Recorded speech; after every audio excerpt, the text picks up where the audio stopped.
name is Jace, and I'm joined here with Brailee. That's it. Brother and sisters. Just a brother and a sister. Yeah, we're brothers and sisters. We're brothers and sisters. There are many of us. That is true. But we're not the only ones. Yeah, there are a lot of us. But in this particular podcast at this time, there are just the two of us. We're the only family. Just us the two. of us. We watched a John Carpenter film by the name of what, Brailee? The Thing. The Thing. What do you think? What do you think of that title? It's very confusing. Because I remember at the end of our last thing, but not the thing. The end of our last episode, I was talking to you about it, and I was like, "Hey, send me the thing," and you were like, "What thing?" And I was like, "The Thing," like the movie, The Thing. And then a couple of times, because Ty watched this with me, I was like, "Oh shoot, we still gotta watch The Thing," and he's like, "What thing?" And I was like, "The Thing."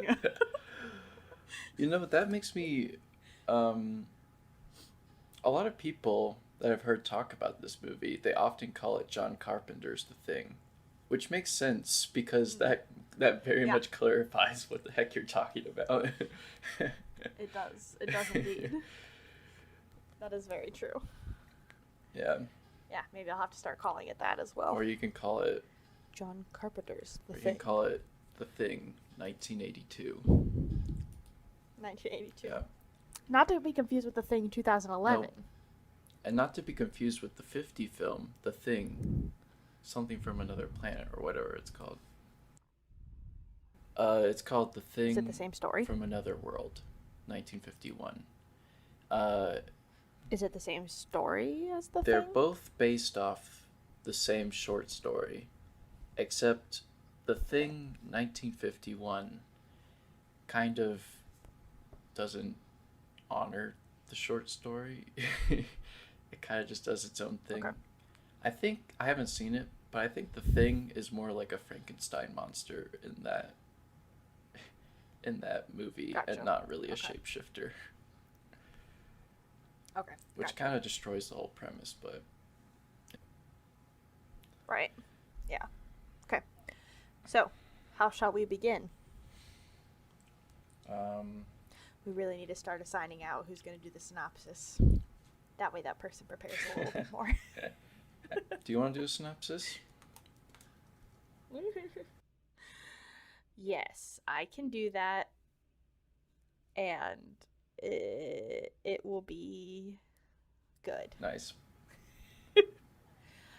So, in case you have not yet watched The Thing and you don't want spoiler alerts, you should stop listening to this podcast now. Yeah. And then go watch The Thing and then come back and listen to this episode. It's a very entertaining movie. Fair warning. There will be spoiler alerts now. Okay. So, we open and there's just a crap ton of snow. So much snow. And then suddenly, there is a wolf dog running around. And you're like, ooh, the beauty, the grace.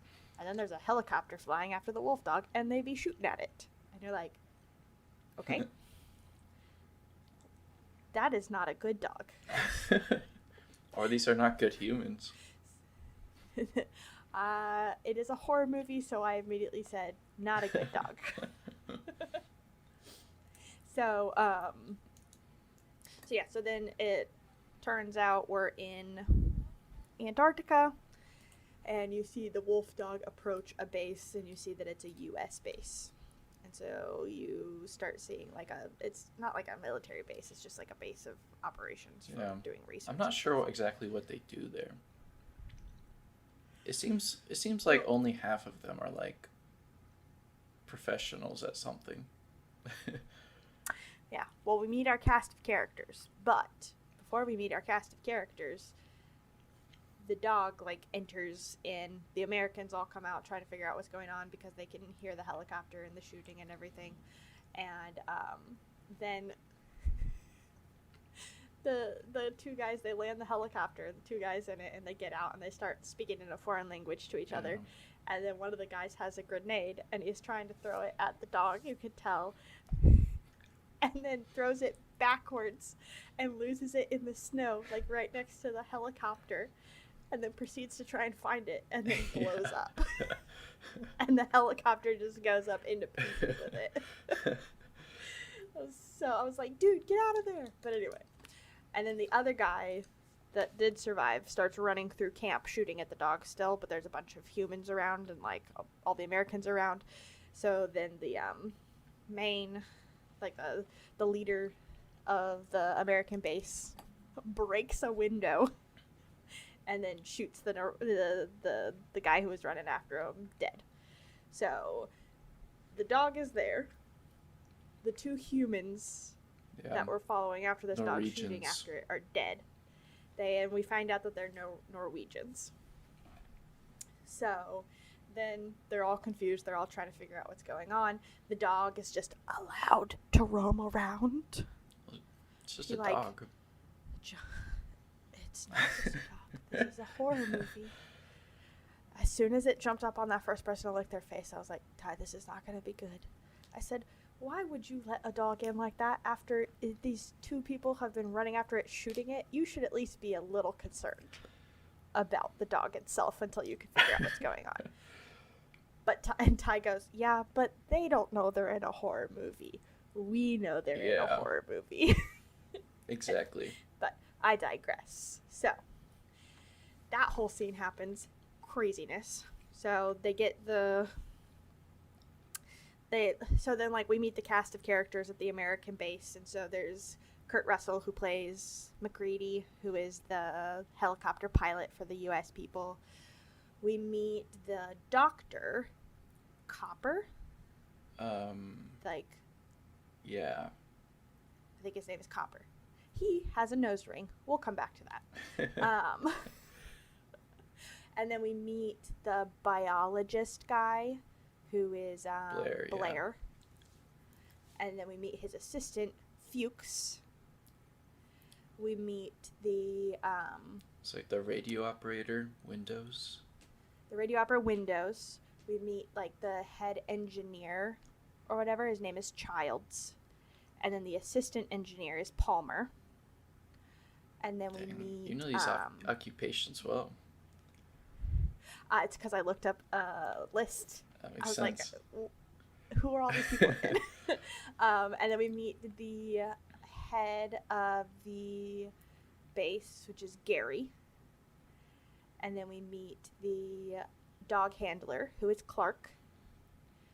Then we meet Norris. I don't remember his title. What is Norris? I don't know. I don't remember. All I know is that he's a guy with not frizzy hair, like a afro type. Right? No, that's Knowles.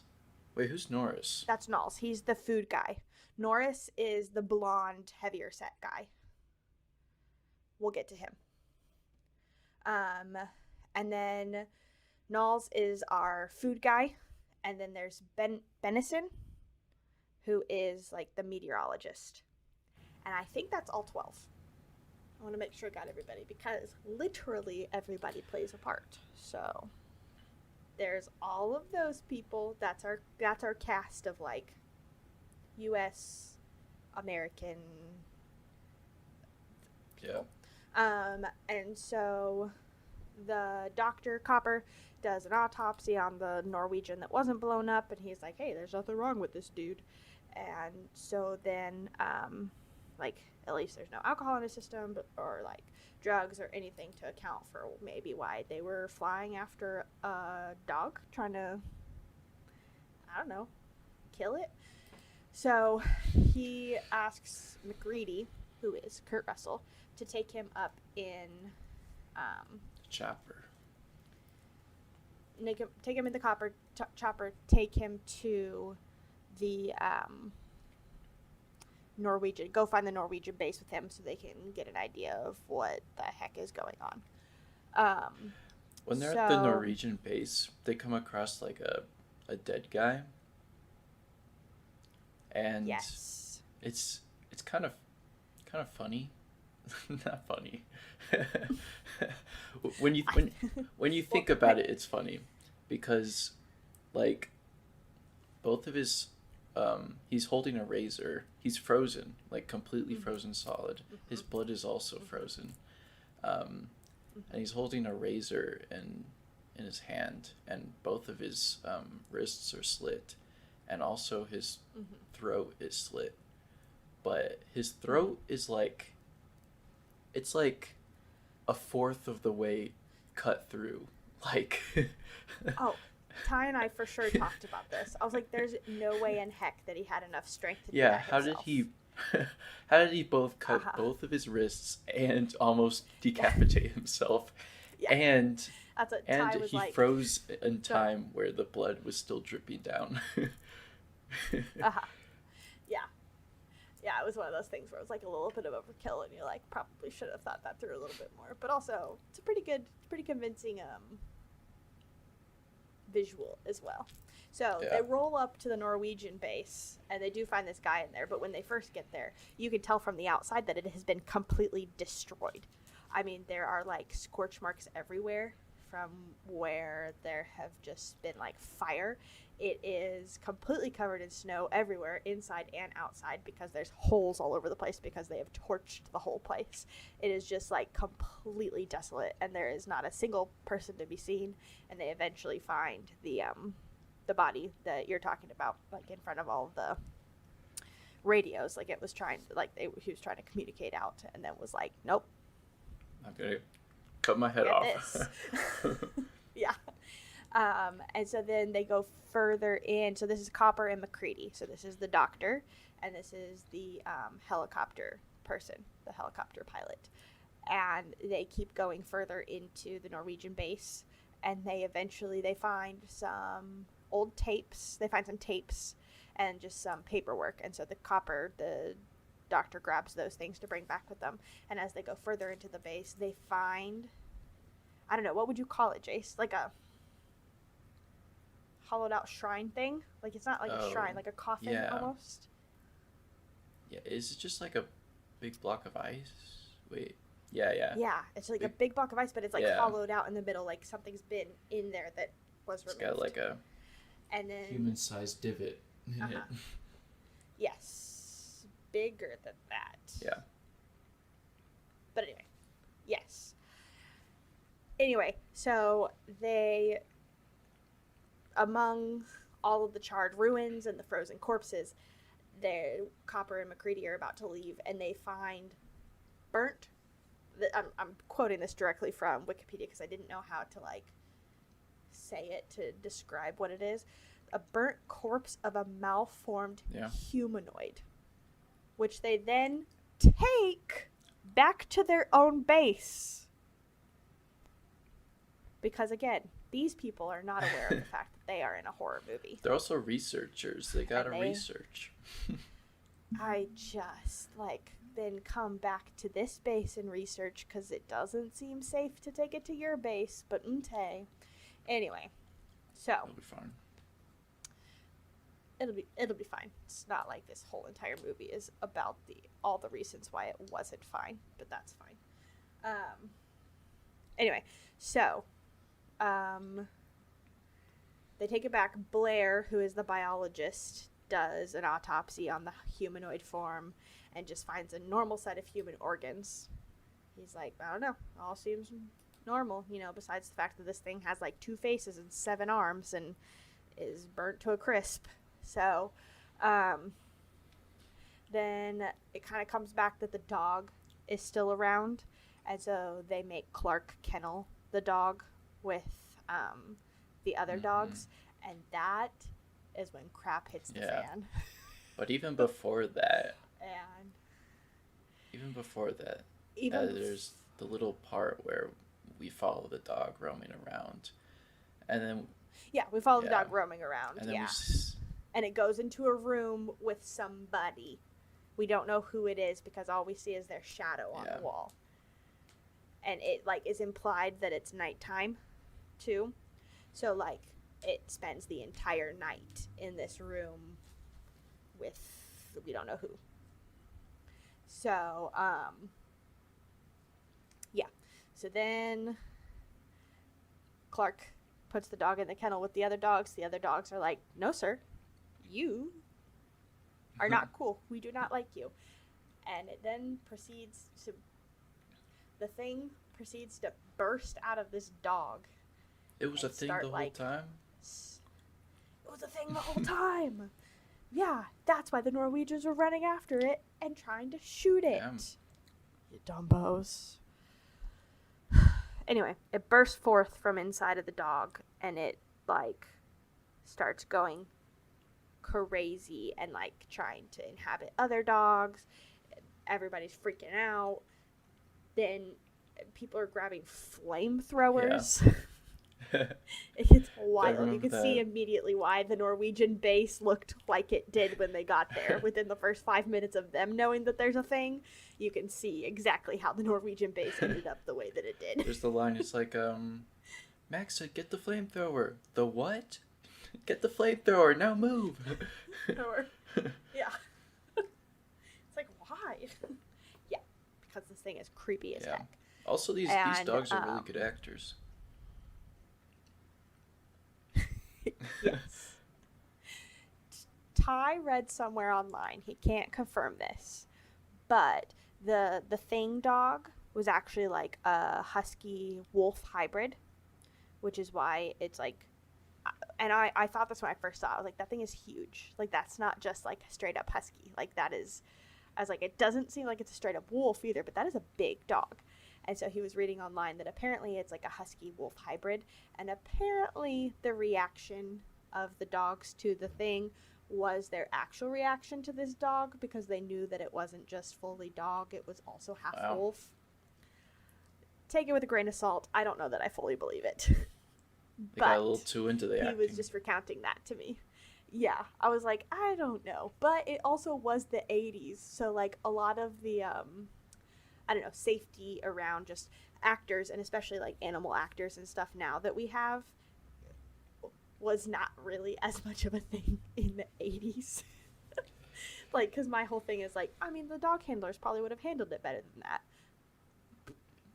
But it was the 80s, so maybe not. Yeah. And animal actors sometimes get not so well treated even today. Yeah. Yes, correct. And so, in the 80s, it might have been more so, like, that might be a completely true story. Might also just be some hubbubaloo. So, might be. Yeah. Yep. But, anyway, so they get the flamethrower, they incinerate the creature. Blair autopsies the dog thing, and, like, comes up and says, like, this is a thing that can perfectly mimic other life forms. And so then they start watching all those videos that Copper brought back from the Norwegian base, and they can see that, like, that there was a large excavation site near their camp, and they go there and they find a magnificently huge spacecraft. Mm-hmm. And so they're there, and I think Norris estimates it's like 100,000 years old. That's how long it's been underneath the ice. And then we watch Blair, who is a biologist and a computer programmer apparently, start running a program of like how quickly the creature could infect everyone on Earth. And I think it came back with a calculation of like 27,000 hours. Yeah. Which, I did the math. That's like 3 years. Yeah. Which is still very, very fast to infect the entire Earth. But I was like doing the math, and I was like, wait, how many years would that be? So, about 3 years. A little bit over 3 years. I think Blair overreacted. We could kill the thing in 3 years, maybe.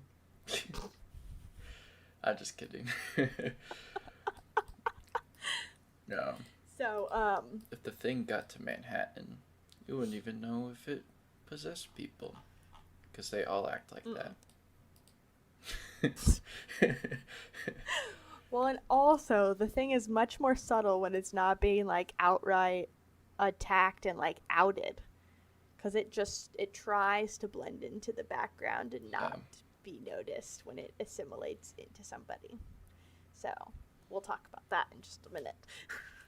But anyway, so we then see Windows and Bennings move all of the remains. They start moving it into an extra storage unit because they want to lock it up to make sure that it doesn't like infect anything else.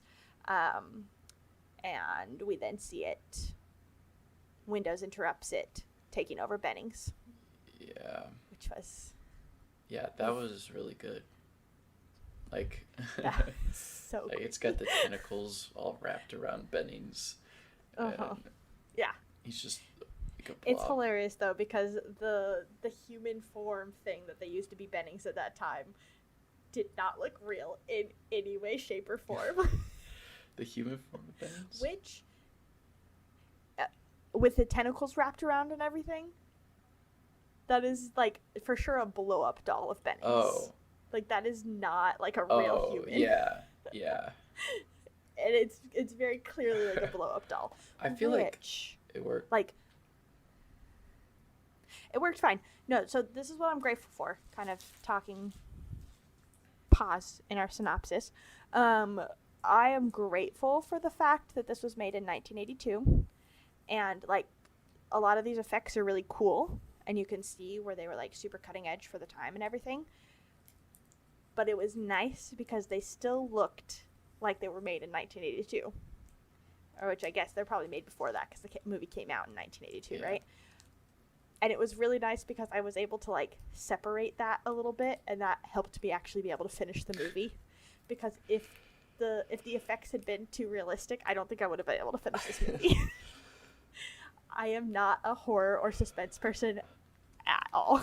That's good. So when Jace suggested this movie, I told him he needed to have a backup in case I texted him that I couldn't finish it and we needed to do something else.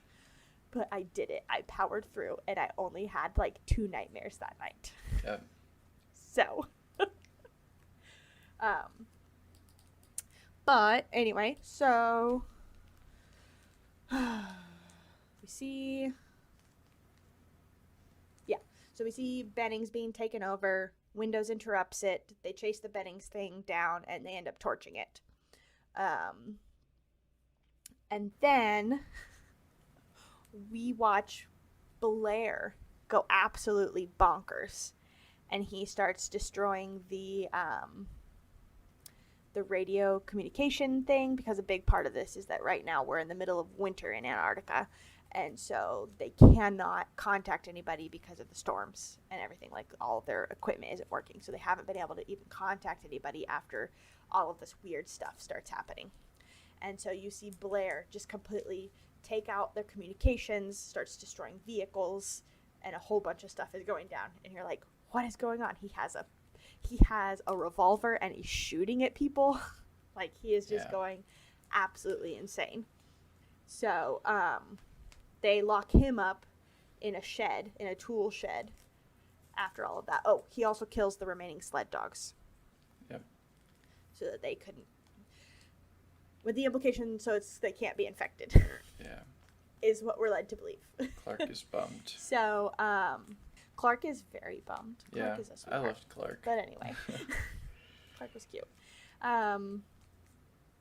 So then they lock Blair up, and Copper, the doctor, says, like, hey, we should be able to test if somebody's infected or not by testing their blood against, like, blood that we took at the beginning of this voyage. I know it's not a voyage, they're in the middle of Antarctica, but at the beginning of this thing, they have like some blood stores that they took, so they have completely what they know is untainted blood, and they have blood of people now. And so he's saying that if they do a comparison, they should be able to tell if somebody's been infected or not. So they're all like, yeah, let's do that, and then they run in to go get all the blood, and it's been drained. All been cut. It is all over the place. And so now they're trying to figure out, oh my gosh, who did all the blood, because the only person who has the key is Gary, the leader of this group. He's literally the only one with a key. And the only other person who usually gets the key is Copper.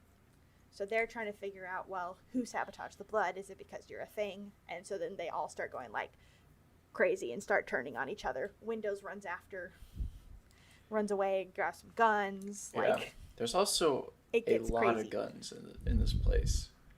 There's Windows so many guns. runs to go get a gun, and there's just like a huge glass case of like 16 shotguns, I'd say. Rifles. Yeah. Yeah, rifles and shotguns. Yeah, it was crazy. And so then all of that's happening. Gary has his own revolver and is like, you guys just think I'm crazy, you think I'm infected, so like somebody else can be in charge. And so then there's like a little infighting, and McCready then declares himself leader, basically. After a little bit of infighting, he's like, I can do it. Yeah. The process is beautiful. Kurt Russell hair. Kurt Russell's hair is what I dream of having. They're beautiful. Is it really? That beautiful mane.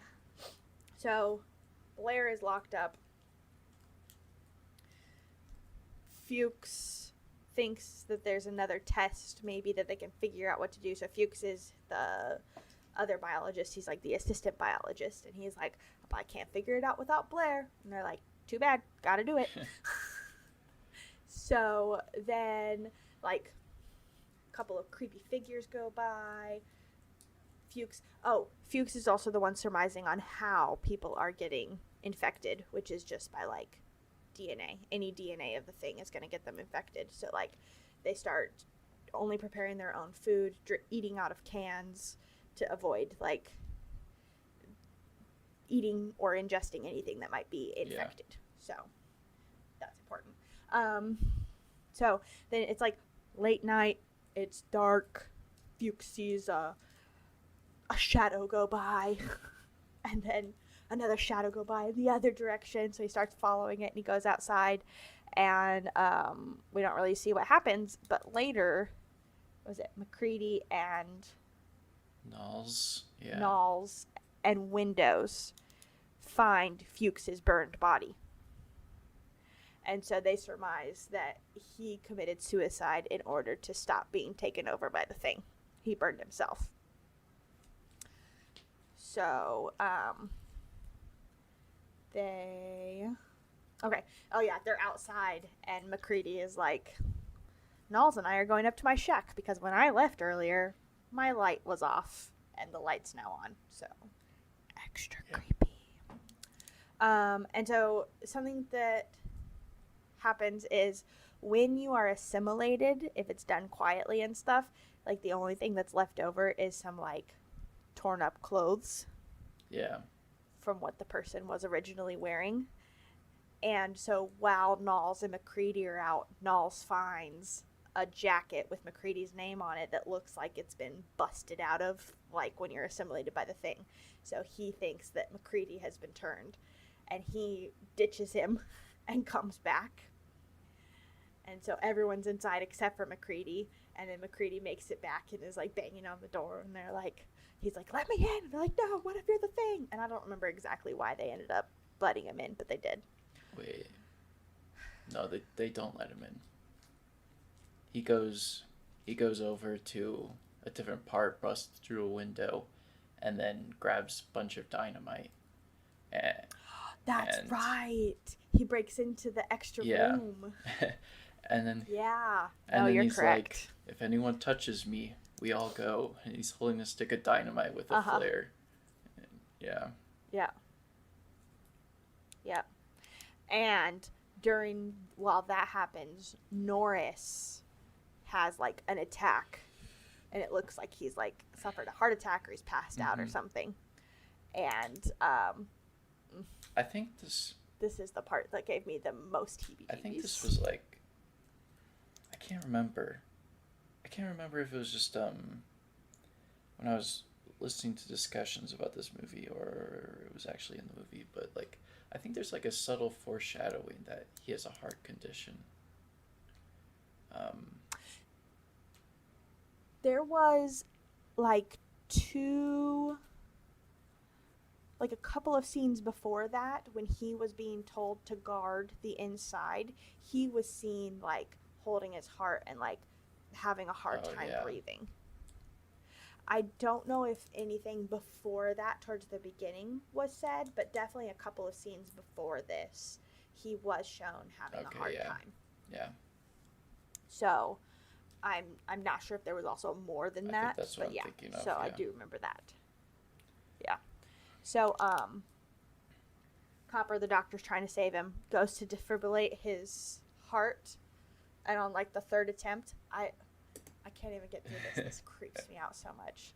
He like breaks through his chest because, spoiler alert, Norris is the thing, and it like opens. It's like maw is like his chest becomes a huge mouth. A huge mouth, and Copper just goes straight through it, and then his arms get bitten off at the elbows. It's so terrible. I hated it so much. I think this scene is like a masterpiece, honestly, because like it's like such a masterpiece of like misdirection. Because I think most viewers they're not worried that much about Norris. What they're worried about is like Childs and Clark talking to MacReady, and MacReady holding the bomb, and Clark is grabbing a syringe, and you're like, oh no, what's gonna happen? And then he's grabbing the scalpel. Yeah. He's grabbing a scalpel, and then you're super worried about what's gonna go on over there, and then suddenly Doc's arms get bitten off by and everyone's screaming, and it was like, it was so terrible. Yeah, it was crazy. So so that happens, and then obviously like everything that was happening before that stops while they're trying to like fight off this Norris thing, which is so creepy, because then it ends up with like just his head in like a spider-like form. So gross.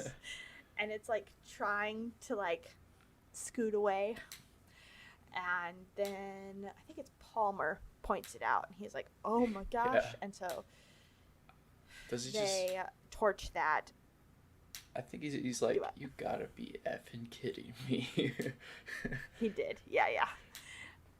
And so they torch that, so they're like torching the whole room, and they're also trying to put the fire out at the same time, because it's in the middle of their base, and it's in like the hospital room, the clinic room, so they're not trying to like burn the whole place up, but they're also trying to kill this thing.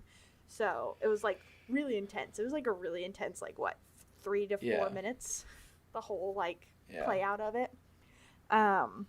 So that was bonkers. So I'm trying to think. I'm reading through the synopsis, trying to remember. So after this has happened, MacReady comes up with a way to test people's blood. Which I got this spoiled for me like a week ago. The scene? For real. I was listening to a podcast.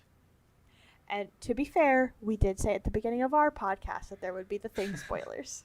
Considering the fact it's all about the Thing. This podcast, he just kind of dropped it in the middle. I can't remember exactly what they were talking about, but he goes, yeah, it's like the Thing with like the copper scene and the blood and the hot wire.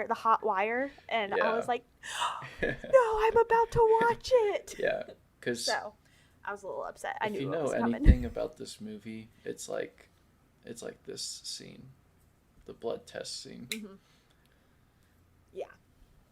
So, MacReady, I'm going to read this bit by bit, because I'm going to read this like verbatim from Wikipedia, because I feel like it's going to do it better justice than I can explaining what the heck they're doing here. MacReady hypothesizes that the Thing is an individual life form with its own survival instinct, that like every single part of it is. It's made up of a bunch of single-celled organisms. Correct. And they're all just trying to survive. So he proposes testing blood samples from each person who's left with a heated piece of wire. And so he restrains each person. And so he wants to test this out. he wants to restrain everybody and then test their blood. And while this is happening, the scalpel that Clark had grabbed comes into play because he attempts to stab MacReady, and MacReady shoots him. So he dies. So they go to do the test, and so he tests... Was it his blood first? It wasn't his blood first. Whose blood was it? They test Copper and people. Clark. Copper and Clark, yeah. Yeah. Tested Copper and Clark, and then himself. And then Windows, right? And then Windows helps him out. Then he tests... Palmer? I think Palmer it's Palmer. Because Palmer is the thing. Yeah. And that is also a crazy scene. Palmer is a thing, but also there's like 4 dudes tied together with the thing Palmer. So the other 3 dudes are freaking out. Trying to jump out of their seats. The flamethrower that MacReady has isn't working, right? And Windows can't get his life together enough to get his Windows flamethrower working. He's freaking out. Like, suffers from, I don't even know, like, he's just really susceptible to panic. Yes. So, he's freaking out. MacReady's trying to get his flamethrower working again. Windows is just kind of like frozen. And, the thing also gets Windows. So we got Palmer, and MacReady eventually his flamethrower starts working, chases it outside, and then has to kills it, and then has to come back inside and immediately kill Windows because Windows is changing right now too. So it was very intense. And so then he tests Knowles, and then Childs, and then Gary, and all 4 of them with MacReady are fine. So, it was really intense. And then the movie ends. They won. The movie ends. The end. Not even close. It's bonkers. So Childs is then left to guard the base. The other 3, Gary, MacReady, and Knowles, all go out to test Blair. But they find that he has escaped, and he has been building his own spaceship. He dug a Bugs Bunny hole through the shed. He did. Yes. And then was building a flying saucer under there. So, when they go back, Childs is no longer there. He's missing. And the power generator has been destroyed. There's no heat. And MacReady is just like, listen, there's no escape for us. We're not surviving this. The thing, which obviously we can tell from the fact that, like, the Norwegians found it and brought it out. It can, like, hibernate in the super cold. So he's like, listen, it's just trying to, like, kill us all off and then go back into hibernation until the next time that it can be discovered. And so he's like, we gotta kill it. We're not gonna get out of here anyway, so we just gotta do our best to make sure it also doesn't get out of here. So MacReady, Gary, set the whole base on fire. Yes, basically it will look like the Norwegian base by the time we finish this. MacReady, Gary, and Knowles, they all agree that the thing cannot be allowed to escape, and they set explosives throughout the entire thing. But then we see the Blair thing kill Gary. Knowles sees this happen too, and just like follows it off into the abyss, like sees this happening and just like follows it. So we never specifically see anything happen to Knowles, but obviously he's dead.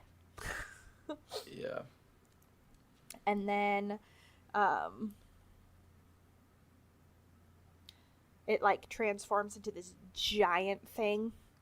It breaks the detonator, but MacReady triggers all of the explosive with dynamite and like hauls his butt out of there and gets out. Yeah. So then he's like wrapped in a blanket. He saved like one bottle of alcohol, which he's very much so a functioning alcoholic during this. He is drinking literally all the time, and he is always drunk. He has the line. I think it's to Fuchs. He's just like, I just want to get up to my cabin and drink. Mm-hmm. Yeah. So he's like stumbling through the remains. There's like everything's on fire. He's got like one blanket on him. He's got one bottle of alcohol that he saved because I knew things were getting real serious when he started making Molotov cocktails out of his alcohol bottles. Because I was like, oh, he's really he's in it for the long haul. And so he saved one back. Sacrifice the alcohol. So he saved one back. And he's like basically curling up to die and like drink his alcohol, and Childs comes back. And you're like, yeah. What? And he's like, where'd you go? He goes, I thought I saw Blair, so then I went out and I got lost in the storm, but now I made my way back. And you're like, And so at this point, they're just like, they realize that there's nothing they can do about it. And I think, what is it, Kurt Russell's last line is like, we'll see what we'll see, or something to that effect. Yeah. Of like, I guess we'll see what happens, because something like that. Either we do not get confirmation that Childs is infected, or that MacReady's infected, or that neither of them are infected and they're both human and the thing is actually dead. It fades to black and we're all done. That's it. Did I do it? I'd say that was pretty good. Just 45 minutes. Oh my gosh. Yeah, a lot of crap happens though. So much stuff happens. But yeah, so Jace. Yep. What do you think? Of the movie. Is the thing alive? Is the thing alive? Yeah, is Childs a thing? Some people, MacReady can't be a thing at the end, I don't think. I don't think so either. There's no way he would have destroyed the whole place if he was infected. Like, I don't think MacReady was a thing either.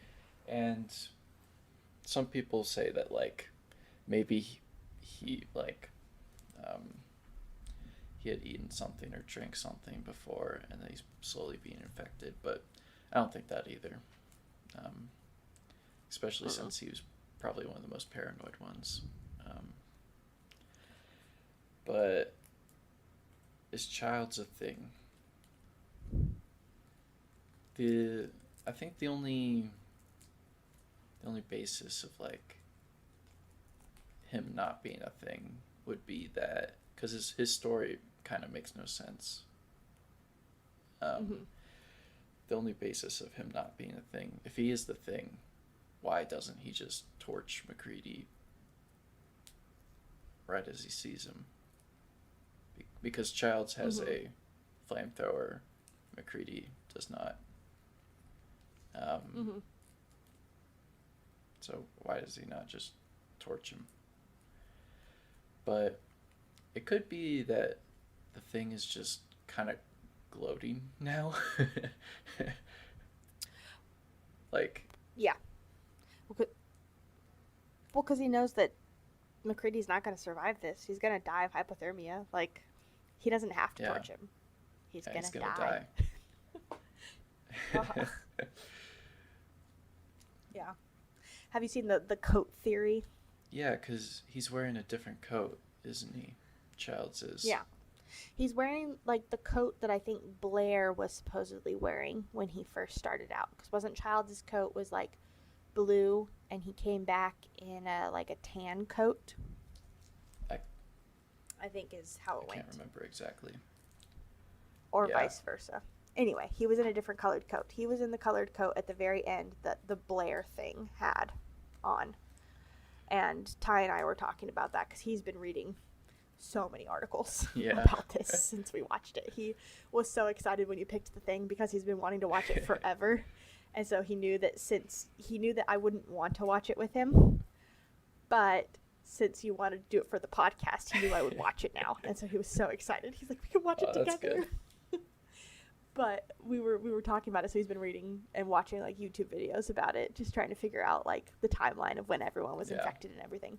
And we were joking about it, and I was like, I mean, I guess if the jacket thing was intentional, I can see where that would be correct. But movies literally mess up continuity things all the time. Not on purpose. Yeah, but in this movie, like, it's really important of like what they're wearing. So I don't see how they accidentally, give Childs the wrong jacket at the end of the movie. That seems crazy to me. Yeah. I just know people have messed up way more important things. Not even just in movies, just in life. Where you would think, wow, that was like the only thing that mattered. And you screwed it up. And we're like, yep, I did. So. Have you heard the idea that, like, at the end of the movie, McCready's alcohol bottle is actually filled with gasoline? And that yes. Childs is drinking gasoline. Yes. I don't think that's true. That seems kind of dumb. Yeah. Yeah, I don't believe that's true. The only thing that like gives that kind of weight is that like when Childs takes the drink, like the theme music like starts playing and it's like bum bum bum bum like something just happened. But yeah, I don't think so. But something that I also read too, or Ty told me, is that like when the thing assimilates somebody, it like fully assimilates, right? Like it seems like it's taking on even their memories and everything. Yeah. Because at one point they're all like, how would you know if I was a perfect replica? How would you know that I was me? And so that's when they came up with the blood test and stuff. And I was like, does not just like asking them a question that only you would know from like 7 years ago not work apparently. It must also have your memories, because if that doesn't work, then it must, and so in that case, right? It has to. And so for me, the gasoline thing doesn't work because it would know it was drinking gas. It doesn't taste good.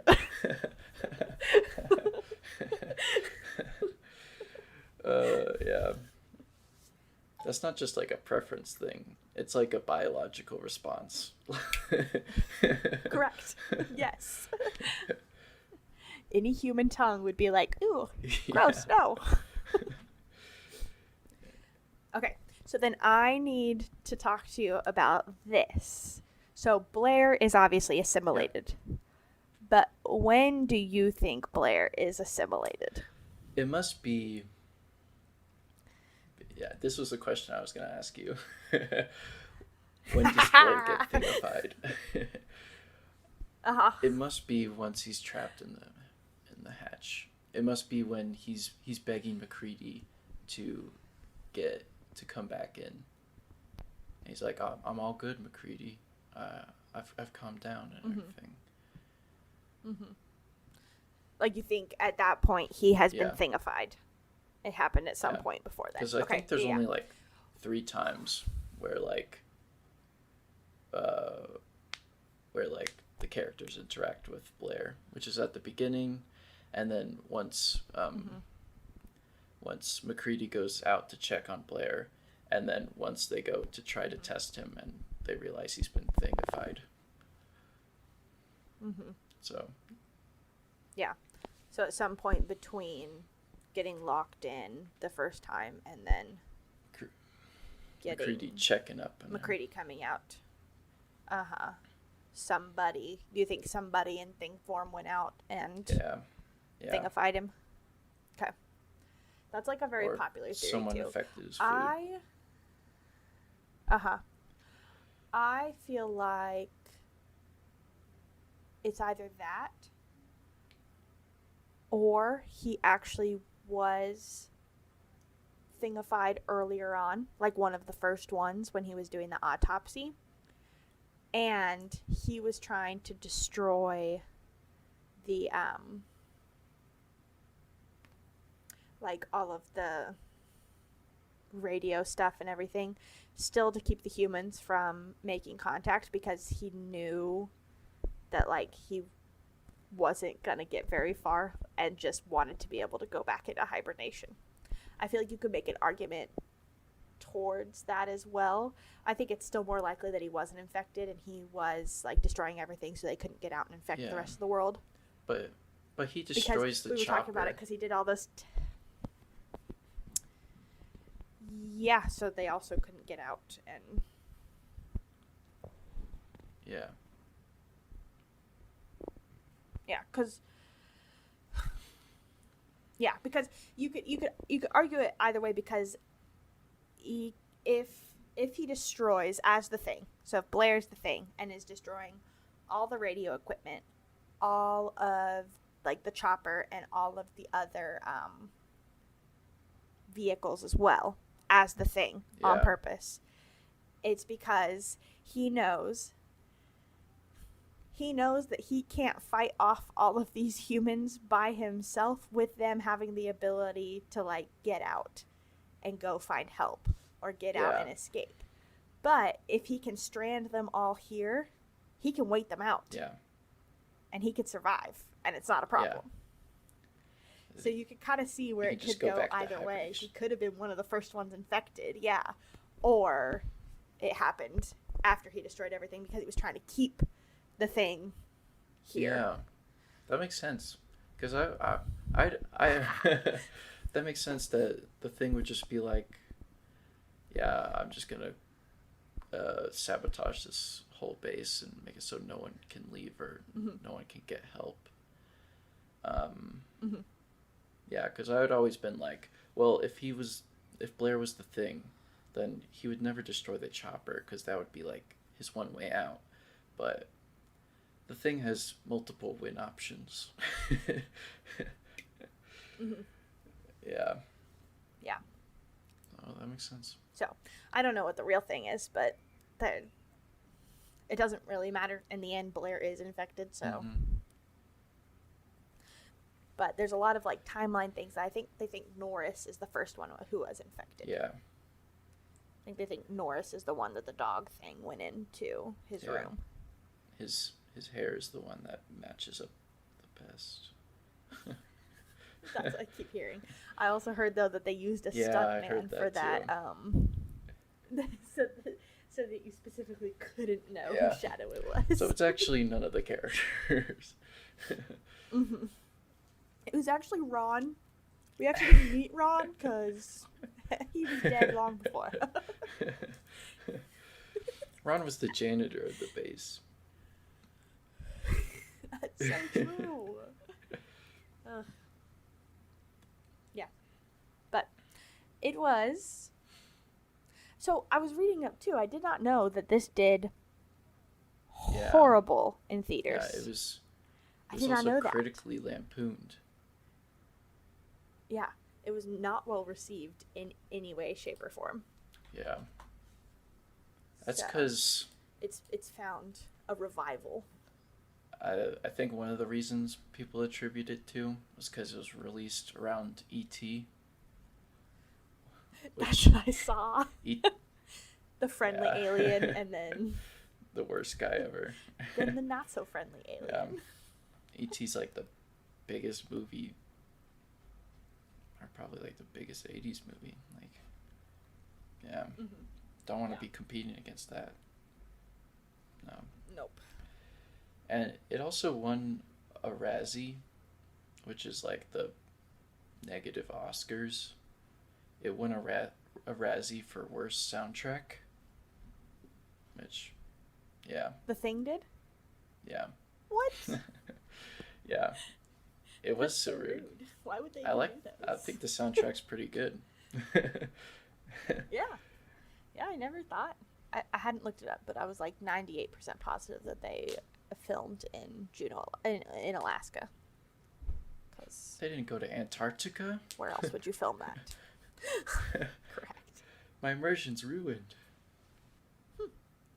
Keith David, I think he plays Childs, right? Yeah. Yes. He broke his hand in a car accident the day before he was to begin shooting. Oh. He attended the filming the next day, but when Carpenter and Franco saw his swollen hand, they sent him to the hospital where it was punctured with 2 pins. He returned wearing a surgical glove beneath a black glove that was painted to resemble his complexion. His left hand is not seen for the first half of the film. Really? Huh. Carpenter filmed the Norwegian camp base scenes after the end scenes, using the damaged American base as a stand-in for the charred Norwegian smart. camp. That is smart. That makes a lot of sense. They burn a lot of crap in this movie. Okay. The explosive destruction of the base required the camera assistants to stand inside the set with the explosives, which were activated remotely. The assistants then had to run to a safe distance while 7 cameras captured the base's destruction. So, this was filmed when the use of special heavy effects was rare. The actors had to adapt to having Carpenter describe to them what their characters were looking at, as the effects would not be added until post-production. There were some puppets used to create the impression of what was happening in the scene, but in the other cases, the cast would be looking at a wall or an object marked with an X. Yeah. It's pretty impressive. You could feign that much terror with just an X. Yeah. The puppeteering in this movie is crazy. I think it just must have taken a bunch of dudes to operate. Very well done movie. I will never watch it again. That's such a shame, because this movie's got got replay value. Okay, so that is true. Like, part of me kind of does want to watch it again, knowing what I know now at the end, to watch for other things. And I could, because then I could just skip through that one really, really, really creepy part. Norris scene? Because I don't need to see that again. Yeah. The Norris scene.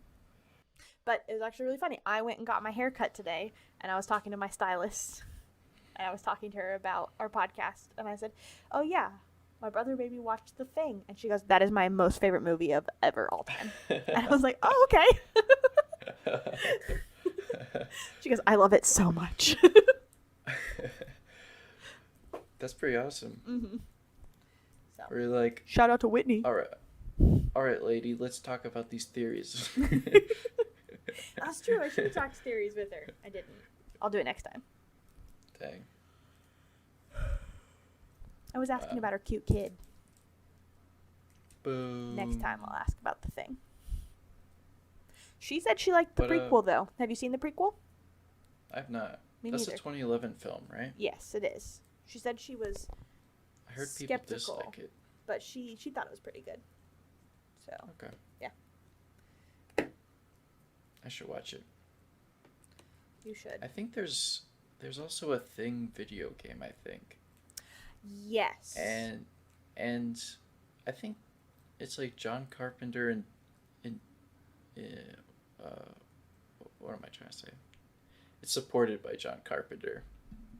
Like, he backs it. Unlike like the 2011 film. But I think the Thing video game, it has McCready escape. In it. Yes. And it's revealed that Childs was not a thing. So John Carpenter has stated the video game is canon, meaning he froze to death. Who froze to death? Wait, I came in the middle. Childs. Okay, yeah. Also, I feel so betrayed. I don't. By my own brain. Okay, now I can see it. I saw a picture. I don't treat that as canon, though. I saw a picture of Keith David's, like, back in 2015. And obviously I know who Keith David's is. He's been in a bunch of stuff, but I know him older. And when I saw a picture of him, I was like, wait, it was that guy? I did not recognize him as Childs. And I'm so upset. That's like my superpower is I can always recognize people in other things. And I had no clue that was him. He's young. He's super young. And bald. I like Childs, though. He's probably like my second favorite character. After McCready? Yeah. At the beginning of the movie, I think it's during when like the Norwegians are flying around. Yeah. McCready's playing chess. Yes. On a computer. Uh-huh. And it's a pretty good scene. Like once you've reached the ending of the movie. Because like the chess thing is basically just how the whole movie goes. Yep. Like McCready is supposedly winning, but then loses to the computer, and then just torches it, and then proceeds to destroy the computer with with a glass of whiskey. Yeah. To where it sets itself on fire. Yeah. Yeah. It was pretty good foreshadowing. Yeah. It really was. I think this movie, one of the complaints that like critics had was that like these characters are they're shallow. None of them are likable. What? But like we don't really know much about these characters. No. To be honest. But it's not really necessary to drive what's necessary in the movie. No, because you're like what are their motivations? To stay alive and not get eaten by an alien. Like, you don't need any like deeper motivations than that. You don't need to know anything else about them other than they're human and they have the innate need to survive. Yeah, for real. And it's so well written and everything. It's so well written, so suspenseful that like you never really stop to think like, oh, why should I care about these characters? Mm-hmm. You're just like, oh, what's gonna happen? Who's the thing? You just get as paranoid as the people in the movie. And also, I think it does well in like characterizing them as. Because 12 characters, 2-hour movie, it's hard to characterize everybody. Mm-hmm. But it does well in giving them enough characterization where you know how they'll react to stuff, or you're wondering how they're gonna react. Yeah. Like Childs is pretty stubborn. He's kind of abrasive, and McCready and Childs are kind of pretty similar. Where I could see that Childs could have been the leader if, different circumstances would have allowed it. I didn't realize that. Oh, I was trying to figure out, because you said this was based off of a short story? Yeah. I think so. I was trying to see. No, I can't find anything specific about that. I've just been, going through, but it says that H.P. Lovecraft was an inspiration for Carpenter's work. All in all, good movie. Decent, kept me on my toes the whole time. Yeah. Very suspenseful. Yeah. It's based off a short story called Who Goes There? Okay. Could you beat the Thing? Could I beat the Thing? Yep. No. Could you beat the Thing? I would for sure die, but I could take the Thing out with me. Okay. Survival, no. You'd be like McCready. But I'd for sure be a McCready, I think. Probably. After I cried a lot. What about you? Could you beat the Thing? Could I beat the Thing? No. Could you take out a bunch of stuff with you and try and take the Thing with you? Maybe. My idealized self, I would do that, but in reality, I'd probably be more like Windows in that situation. I'd be Windows or Fuchs. Where I would just be like, Yeah. listen, I don't want to be assimilated. I'm just going to set myself on fire. Thanks, bye. Yeah. I'd be like Windows where like I have the thing right in front of me and I have a flamethrower and I'd still not be able to kill it. Feet in front of you. Name that movie. Shoot, I can't do it. It was 3 feet in front of you. How do you miss? No. Mulan. Yeah. Yeah. Yup. We just watched that with Hudson. Do you like it? Such a good movie. He did like it, yeah. Show him the thing next. Not gonna do that. He already has a hard time sleeping through the night. I don't need to add the terror to it. Yeah. Alright. So what's our next one? Jace? I really don't know. Legally Blonde.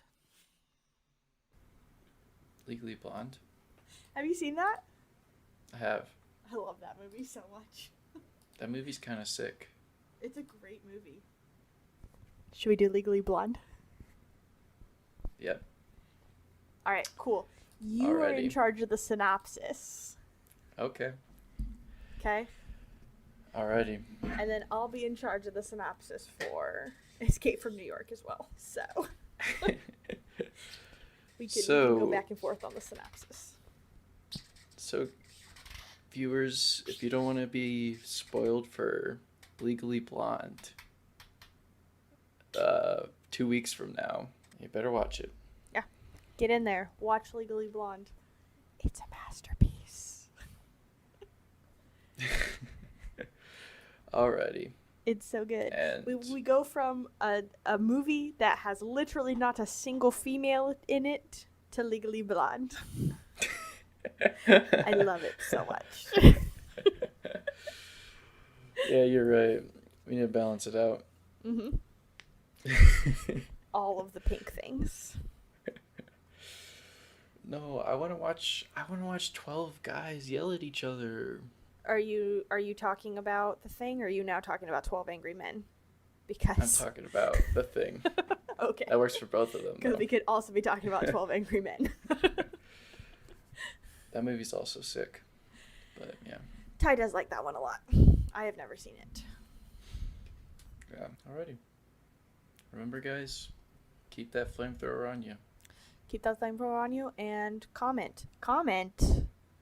I assume you'll be taking out all of our trying to figure out what movie to do next. But yeah, definitely. He just took out us trying to figure out what movie we need to do next, and we wouldn't need to do that if people left some comments and told us what movie to do next. Yeah. Right? Right. Leave us a comment, please. Stop slacking. Stop sending Slack messages. Yeah. And put it in the YouTube comments. Because I'm hilarious. That was so funny. And maybe, if we start getting enough comments that we can't even handle all the comments, we'll make our own email. And you guys can start sending suggestions to our email. Come on. And then... blow us up. And then... get us that famous. And then what? We'll make you pay for it.